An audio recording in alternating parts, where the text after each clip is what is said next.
Hello, we're here today to talk about Get Lucky by Daft Punk. I'm just going to show you some grooves starting from a basic beginner's level up to more advanced. So we're going to get straight into it. The first and most important thing now is to basically be able to hold a straight, what is known as a 4 to the floor beat. The reason why it's called 4 to the floor is because you're playing quarter notes on the kick. So 1, 2, 3, 4. So that's the first part of the groove. Like most other sort of backbeat grooves, we're going to have a snare on the 2 and the 4. And then we're just going to be playing eighth notes, 1 and 2 and 3 and 4 and with the right hand. So if you're a beginner and you've never played this tune before, I would suggest just getting this down before adding any details. So that goes like this. So it'll be 1 and 2 and 3 and 4 and.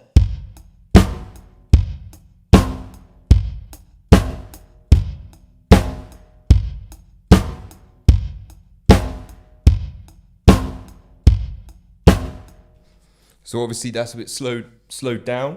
The actual speed of the track, I don't know off the top of my head. Maybe we can flash this up in a screen once we've edited it. But the actual tempo is more at this sort of pace.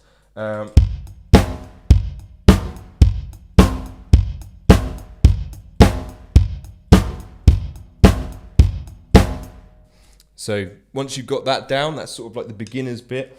And the reason this is so important to get this down before anything else for you beginners out there is because the main job for the drummer is to keep time before anything else.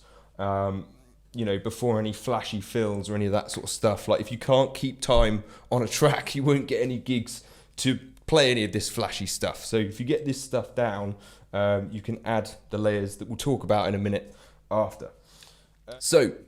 Once you've got that basic 4 to the floor beat down, what we can do now is start adding some open hi-hats, some crashes, and just some extra sort of 16th note hi-hat parts to kind of spice it up a little bit.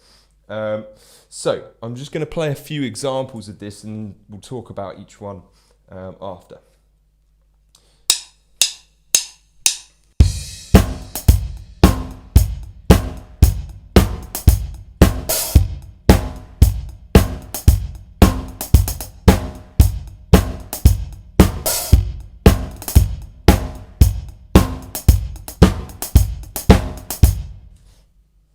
So, now something that might be worth doing that you don't have to play the whole way through this tune is to learn how to play the 16th note hi-hat beat. So instead of it being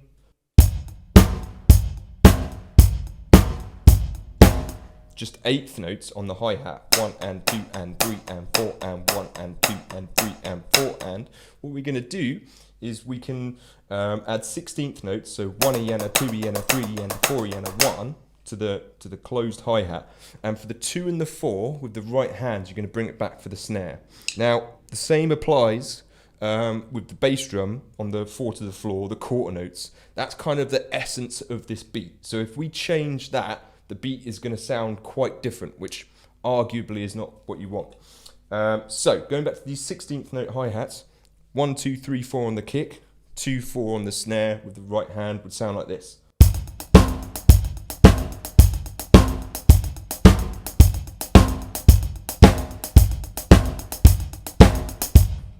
Now, once you can do that, you can kind of take some of those notes out. So you can go between playing the 8th note groove and the 16th note groove, which would sound like this.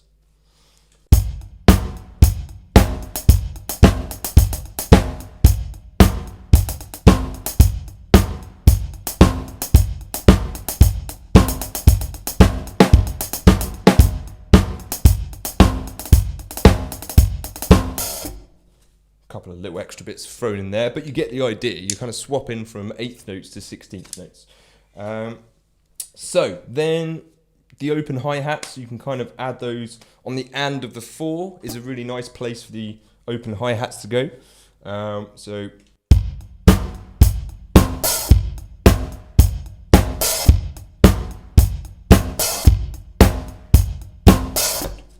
Okay, then The crash on the 1, classic.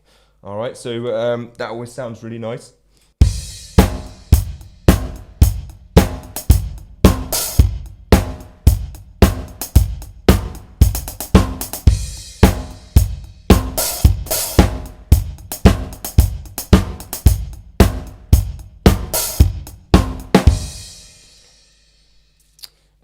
So the bridge or the breakdown of this tune, you can use the 16th note hi-hat groove for that, which would sound like this.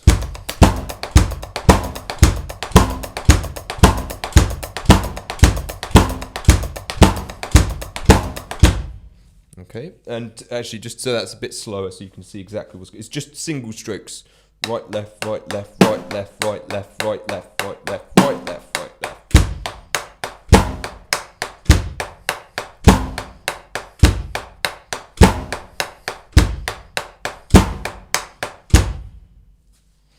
Okay, so we're just going to talk about a few more advanced things that you can start adding in if you've got those beginner and intermediate bits down.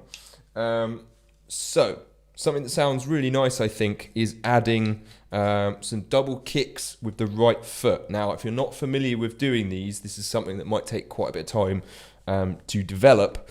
One of the best exercises I can give you for developing your right foot double kick speed is a very simple one. It just goes right, left, kick, kick, right, left, kick, kick, right, left, kick, kick, right, left.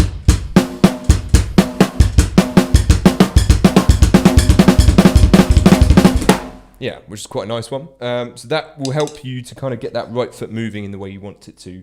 And with anything else that you practice, start really, really slow and start gradually increasing it by increments of probably 5 beats per minute to start with.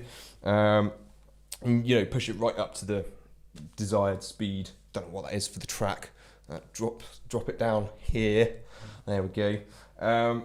So yeah, I'll just show you what that sounds like. So the first one I'm going to show you is with the kicks on the 1 and the E. All right, we're in 16th notes. 1 E and a 2 E and a 3 E and a 4 E and a. So it's going to be on 1 E. So that sounds like this.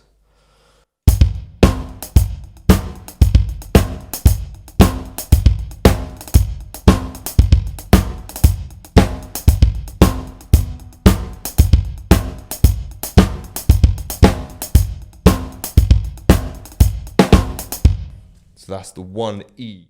So the second one I'm going to show you is with the very last 16th note of the bar and the 1. So it's going to be 1 E and a 2 E and a 3 E and a 4 E and a 1. All right, so that sounds like this.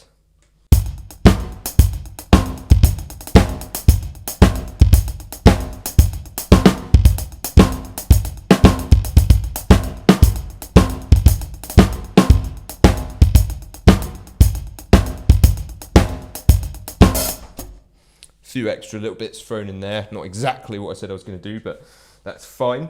So now another thing that I really like to throw in here in 16th note sort of disco 4 to the floor grooves is the 5-stroke roll on the hi-hats.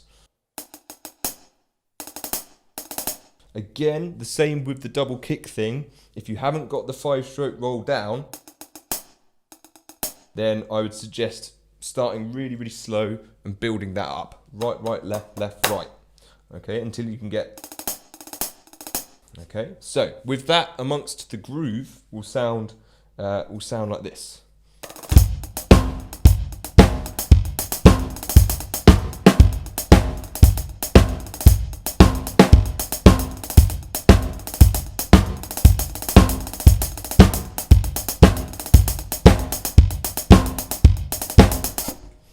So that's the 5-stroke. Yeah, I hope that that's given you something to practice, because I'm sure you've got lots of time to do that now. No excuses. So yeah, I hope you enjoyed it, and if you've got any questions or anything, then get in touch and I can answer any questions that you might have. Cheers.